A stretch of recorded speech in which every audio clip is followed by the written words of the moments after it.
biodiversity and conservation biology. We worry about both plants and animals, all our living kingdoms. As species go extinct, it should be noted here that this has gone on for about 500 million years. During previous eras, the Cretaceous Tertiary, that is the end of the dinosaurs.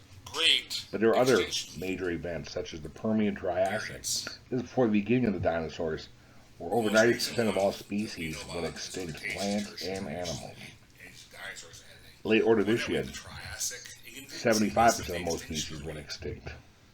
So this occurs more often than not within our ecological history. So the Permian Triassic and the Ordovician and some more.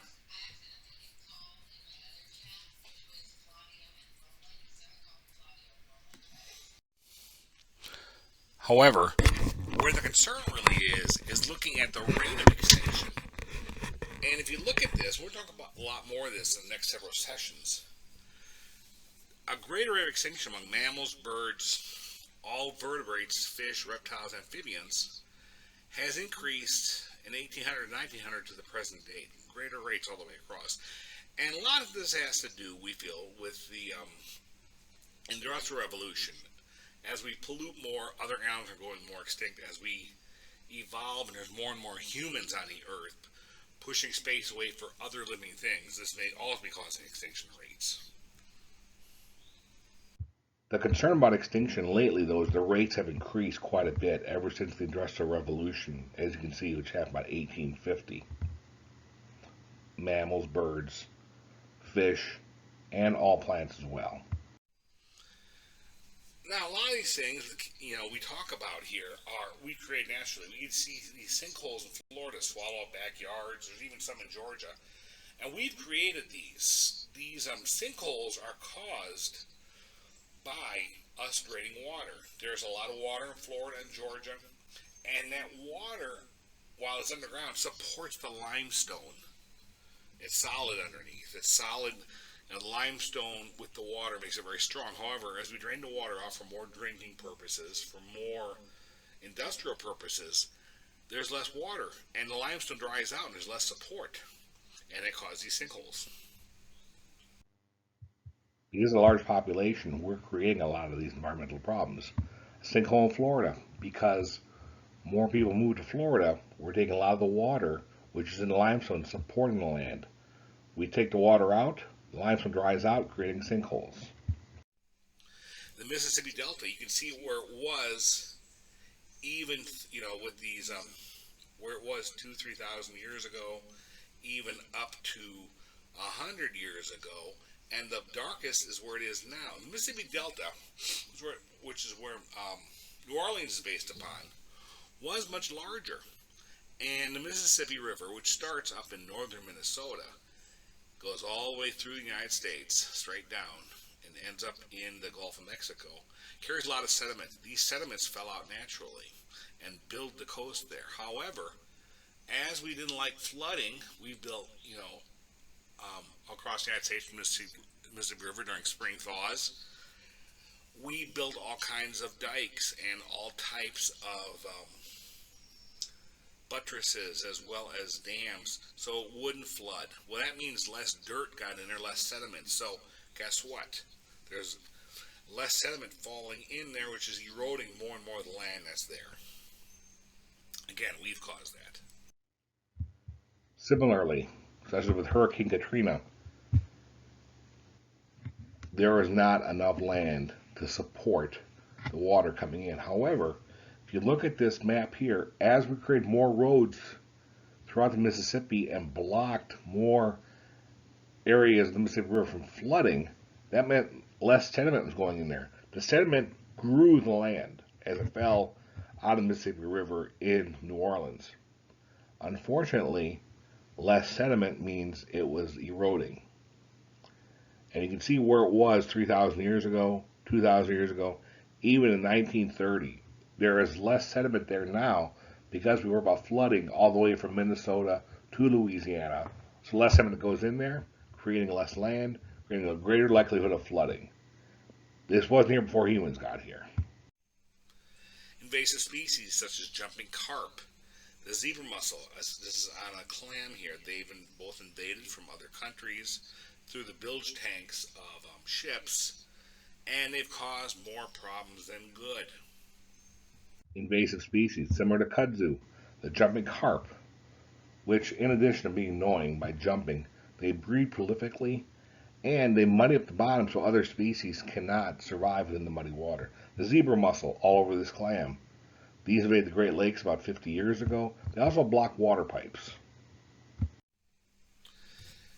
Now, one of the biggest problems I talk about is global warming. We'll talk a bit about this here. Remember, our Earth's atmosphere is 70% nitrogen, 21% oxygen, 0.93% argon, which is an inert gas, 0.04 carbon dioxide, 0.04%, very small amount. We're going to talk about atmosphere in another module. However, I want you to look at what causes most of the greenhouse gases is the carbon dioxide, which is only 0.4% of our atmosphere. Keep that in mind. But it's that 0.04% that causes the greenhouse effect. We need the greenhouse effect. It allows us for the Earth to stay fairly warm at night. If we didn't have greenhouse gases, the sunlight would bounce back off into space, and it'd be minus 200 degrees at night. The greenhouse effect allows the heat to stay in here at night. It gets cooler at night, but it retains most of it. However, the more carbon dioxide, primarily from exhaust and burning, the greater the greenhouse effect, making it warmer. There are other greenhouse gases, but the majority of them is carbon dioxide, and that's primarily through burning things, such as oil, gas, as well as a lesser degree the creation of methane gases. And you see that as another one, methane, nitrous oxide, halocarbons, as well as ozone, but majority of it is carbon dioxide itself. Greenhouse gases aren't bad. It's what allows us to stay warm at night, so the land absorbs the heat from the sun, bounces back into clouds from the greenhouse gases, so it doesn't get to 100 degrees below every night. However, too many of them can keep and trap in too much heat. A majority of greenhouse gases are from carbon dioxide, as you can see here. Ozone, as well as methane, are also principal areas.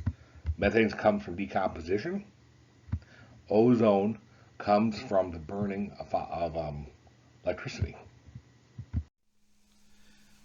As I showed a few days ago, the carbon cycle is important. We got carbon in our living things. Carbon dioxide is inhaled by plants.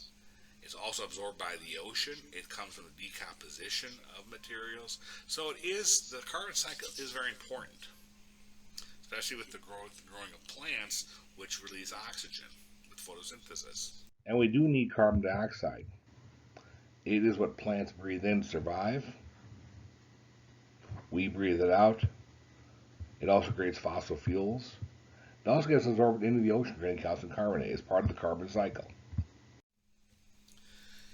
And if you look at this slide here, what you can see here is the carbon dioxide amount within our atmosphere from 1850 to 2011, and then that global temperature. You can see both are going up at a similar rate. As carbon dioxide's gone up, so has the global temperature. Where the concern for this is, as you've seen, as the carbon dioxide's gone up throughout the world, so has the temperature, average temperature of the world. And the problem with this is rising sea levels as the ice caps melt because there's more and more heat, which means reduced fresh water, more ocean water encroaching, and greater migration of both animal and human to cooler areas. This also causes change in different kinds of crops you can grow. These are examples of what climate change could cause, from the increased carbon dioxide holding increased greenhouse gases, making it warmer. Now, the problem with greenhouse gases is there is no evil boogeyman. We like to say, oh, it's all these factories, there's all these cars. It's everything we're using. That's the problem. A big chunk of it is transportation. We're going to talk about that in another class. Agricultural byproducts, both the processing of livestock as well as their waste. Burning power stations, burning coal and oil to power our homes. Waste disposal itself, getting rid of our garbage. So what are we going to give up? And that's part of the problem. We got even, transportation is a big chunk of it, as I said. However, even electric cars, we're still using regular electricity charges. We can say the net offset might be better, but we still have issues of greenhouse gases being produced. Unfortunately, the increase in greenhouse gases all come from areas that are important to all of us. Garbage disposal, resident homes, power stations, which we need to keep warm, make our electricity, industry, which employs people, transportation, cars, as we all need those to go everywhere, as well as agriculture from byproduct, and livestock, which majority of us do eat meat of various animals.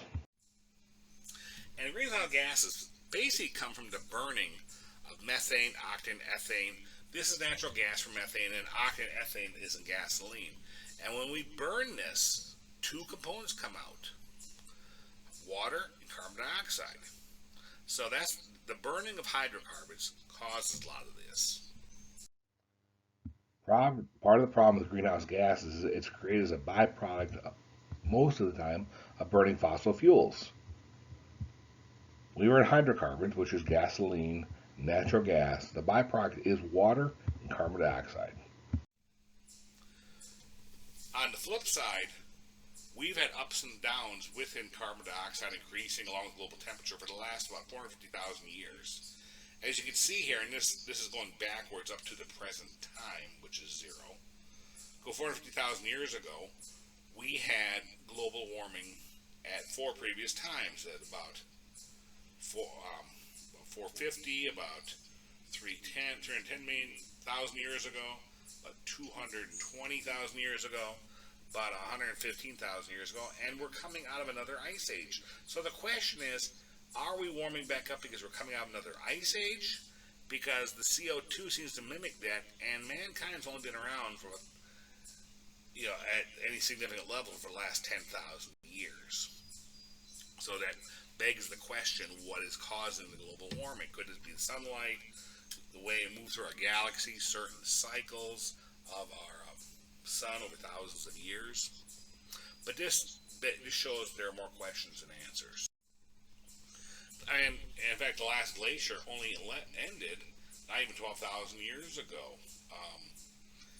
In fact, it was called the Würm, that W is about to be, it's German, Würm Ice Age.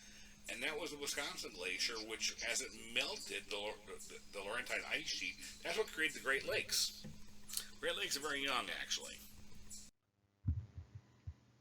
The last glacier, it went as far south as Chicago, Illinois, and only receded 11,700 years ago, creating the Great Lakes. This was a natural process, the melting as the Earth warmed up. In 1997, we had the Kyoto Protocol. This was all the countries throughout the world would agree to reduce greenhouse gas emissions. It was not ratified by our United States Senate, by the United States, notably because they said China and India were developing countries. They could pollute more than the United States, and the United States have to take a bigger hit economically. And I'll be honest, that didn't seem that fair. And I think very few people argue that China or India are developing countries, but their output comparable to the United States now. That Kyoto Protocol, where many countries met to try to reduce global warming in Kyoto, Japan, was never signed by the United States for one principal reason. Many other countries would not have to cut back as they were considered developing countries, such as China and India, while the United States would have to cut back. Not only would this put us at economic disadvantage, a majority of senators would not approve this. Now, with greenhouse gases, our biosphere will correct itself. It'll get absorbed in the ocean. Like I said, if we have, I think, 820 gigatons of carbon dioxide in the atmosphere. The oceans hold another 800 gigatons. The oceans absorb carbon dioxide, and it gets absorbed by the microorganisms called diatoms. These are microscopic crustaceans. Billions of them fall on the ocean floor, dying every second. And with calcium, they take the calcium and the carbon dioxide, create calcium carbonate in their shells. As they die and fall on the ocean floor, that creates limestone over thousands of years. Now, as I said before, our population, we're going to talk about this towards the end of our module for this class. A lot of it has to do with the Industrial Revolution. You can see how the population has increased for humans.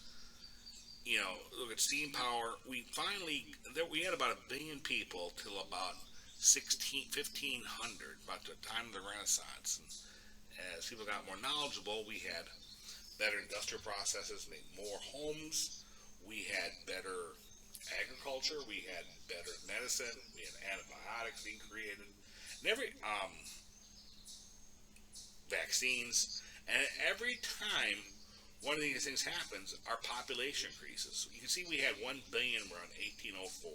It doubled about 123 years later in 1927, 2 billion. But it only took 33 years to increase to 3 billion and 14 years to 4 billion. You can see, and we are right now nearly 8 billion people. We're going to be at 9 billion by 2048. We're going to study human population in another class next week. I wanted to show you how much it has increased in the last 300 years. Up till about 300 years ago, we had about 1 billion people. 1927, 2 billion. 1963 billion. 1974, 4 billion. 1987, 5 billion. 1999, 6 billion. 12 billion in 2012. We're on the coast towards 8 billion and to have 9 billion by 2048. Keep in mind that this is a finite space on the face of this earth we all live on, with finite resources. Issues we worry about with our increasing population are overexploitation, overharvesting of plants, animals, to the point we overharvest them that they can't reproduce the rate we need them to stay alive so we can harvest more of them. This increased population is causing problems such as overharvesting and overexploitation, to the point where species may be going extinct. Now, going a different area, talking about Darwin's theories of evolution, there are different types of evolution I want to talk about. This is part of ecology. There is convergent evolution. You look at this fish on the left, a dolphin on the right. Fish is part of the fish family. Dolphin is a mammal, warm-blooded, has 4-chambered heart. And then in the middle is an ancient dinosaur called an ichthyosaur. But what's interesting is how they all pretty much look the same. Long snout, same kind of tapered body. They will all have fins. They've evolved this way. This is convergent evolution, not related to each other, but they've evolved in their environment. Charles Darwin first was on the HMS Beagle doing geographic studies. He got seasick, so he would walk across the land in South America while the ship was doing coastal studies for mapping. He started seeing all kinds of interesting creatures that looked similar but weren't the same, and he came up with several theories of evolution. One was convergent evolution. This fish and the dolphin, fish being a fish, dolphin being a mammal, look very similar. Fins, tail, even the shape. The ichthyosaur is an ancient lizard among the dinosaurs, and you can see even it looks like a dolphin. This is convergent evolution. They've evolved in such a way to be functional within their environment, even though they're not closely related. Then there's parallel evolution. Parallel evolution going on, completely different creatures, different areas going on at the same time. On the left is a thylacine, which is the Tasmanian wolf, went extinct about 100 years ago, actually. Lived in Australia. It was a marsupial. More closely related to a koala or a kangaroo, and had a pouch, just like them, or even a possum. And then on the right is a timber wolf, which is a placental animal, gives live birth. But look how similar they both look. They have the same kind of snout, same kind of ears, even the legs. They're both built to be hunters. Different continents, different, but they're evolving along the same path to the point of similar resemblance. Again, this is parallel evolution. Parallel evolution. These are different animals altogether, but evolving in the same environment during the same time. The thylacine, which is now extinct, was the Tasmanian wolf, more closely related to a koala or a kangaroo than it is to a wolf, than the timber wolf. But look how similar they look with their legs, their ears, even their snout. And by the way, the thylacine also had a pouch like a kangaroo. Coevolution. As one thing evolves, the other one does as well. This is a sloth, which are slow moving, with algae. The algae grows on the sloth, and it has for millions of years. It needs a place to live, or it won't be washed away. And the sloth needs it because it protects it from sunlight. Coevolution. These are two creatures evolving simultaneously, needing each other, kind of a mutual parasite. Sloth with algae growing on it. The algae needs a safe place to live, and the sloth needs it to cover it from the sun. So these two have evolved around each other and evolved thusly. We also have diversion evolution. This is where there's a common ancestor, and then two different species are created over time, adapting to their local ecosystems. An Arctic fox and a kit fox are probably both descended from a common ancestor of just a common fox. As you see, the Arctic fox, it's evolved in such a way that it blends in with the snow. It's white, so it's camouflage. It also has very small ears, so it loses very little body heat in this cold climate. Kit fox on the right has evolved to be brown with the desert environment. Brown and like a very light grayish black. Also, it has very large ears to radiate excess heat since it is in the desert. Again, this is divergent evolution. Divergent evolution. This is where we had one common species and evolved in different ways. Both of these, Arctic fox and the kit fox, are part of the Canis family, which includes wolves, dogs, coyotes, foxes, and dingoes. But you see how different they are. The Arctic fox is white. It's evolved in such a way so it's harder for a predator to see, white against white snow. And the ears are very tiny to keep heat in the cold Arctic environment. The kit fox lives in the desert. It's colored like the desert, has very large ears to radiate heat because it is so warm. There are two overall theories of how living things change evolution-wise. There's gradualism, such as the horse. The very first horse, Eohippus or Hyacotherrium, was the size of a house cat and had four toes.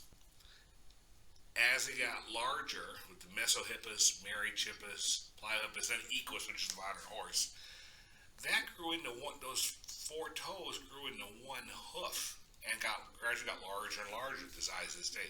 Gradually moved. One major theory of evolution is gradualism. This is the ancient horse. The first horses, about 60 million years ago, were the size of house cats. And they didn't have hooves. They had like 3 toes. And then gradually got larger and blended together. This is called gradualism. It gradually gets larger and larger. Or gradually changes.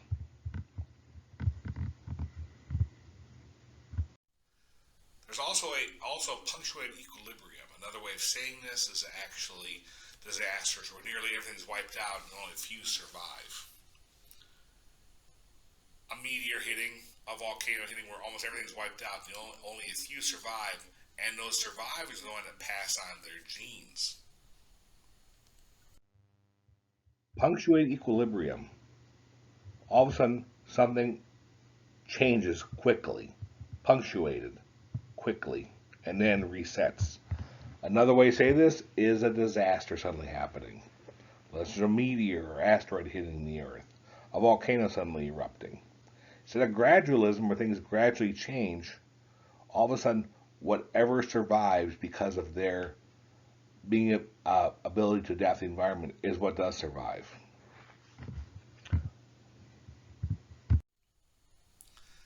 There's entire species that become extinct. Woolly mammoth was around till about 1,500 years ago in Russia as well as in Alaska and parts of Canada. The Irish elk was actually a moose that lived in the British Isles when extinct about 2,500 years ago. Species extinction. This is an entire species going extinct. The woolly mammoth only went extinct about 2,000 years ago in North America, as did the Irish elk, which is very similar to a moose in the British Isles. Mass extinctions. We talked about the age of dinosaurs, and I said, but the Permian extinction right before dinosaurs was among the worst. 96% of all ocean species, 70% of terrestrial vertebrates come extinct. Also showing a mass extinction of insects. Large extinction right before the age of dinosaurs, the permanent extinction, as where it says here, 96% of all marine species, 70% of all land species, and it's the only known mass extinction of all insects. Yet life came back. The greatest one we know about is the end of the dinosaurs. It's a combination of an asteroid hitting the Yucatan Peninsula in the Gulf of Mexico, and this was combined with the Deccan Traps, which were in India, a group of volcanoes that be erupting non-stop for 100,000 years. These two pushed the dinosaurs over the edge. All reptiles about 50 pounds, except for crocodiles and turtles, went extinct. All flying reptiles, sea reptiles. Nearly half all microbial sea life. And 75% of all pine trees and conifers. The age of the dinosaurs ended when an asteroid hit. But within India, there were some ancient volcanoes called the Deccan Traps, which had been erupting for 100,000 years nonstop. Once the asteroid hit, it destroyed all reptiles greater than 50 pounds. All sea reptiles, all flying reptiles, half of all microbial sea life, belemnites, which are related to squids, and 79% of all conifers, which are the pine cones, pine trees. Now, one of the things we have to do to minimize this is conservation ecology. Here's a graph, and you saw earlier on how many people are growing throughout the world in terms of population. The blue is fish that is caught in the wild, that's for the fishing boats. The green is aquaculture, which is where it's raised on a fish farm, usually an enclosed pen within an ocean area. We have just as much fish now being harvested through aquaculture as wild capture. That was pretty much non-existent 50 years ago. As our population gets larger and larger, we're having to find new ways to feed our masses. The blue here is fish that's caught naturally. The green are from fish farms. You can see we're getting just as much fish from fish farms, which are actually in the ocean, as we are from fish that are caught naturally out on the open ocean by boats. When you talk about ecotones, the borders between one type of ecosystem and another, walking fish. These are in Central South America, probably the first ones that evolved eventually into amphibians that can breathe the air short periods of time, walking from one pond to another off their fins. Swamp oaks, these are in Louisiana and parts of Texas, where they need land but also need the swampy areas, to fully reach their potential. Brackish water, this is where the water, the fresh water coming out from a river or lake goes into the ocean. It's got partially salty, partially fresh water. These are two different ecotones. You got several animals here that survive and flourish within these two areas.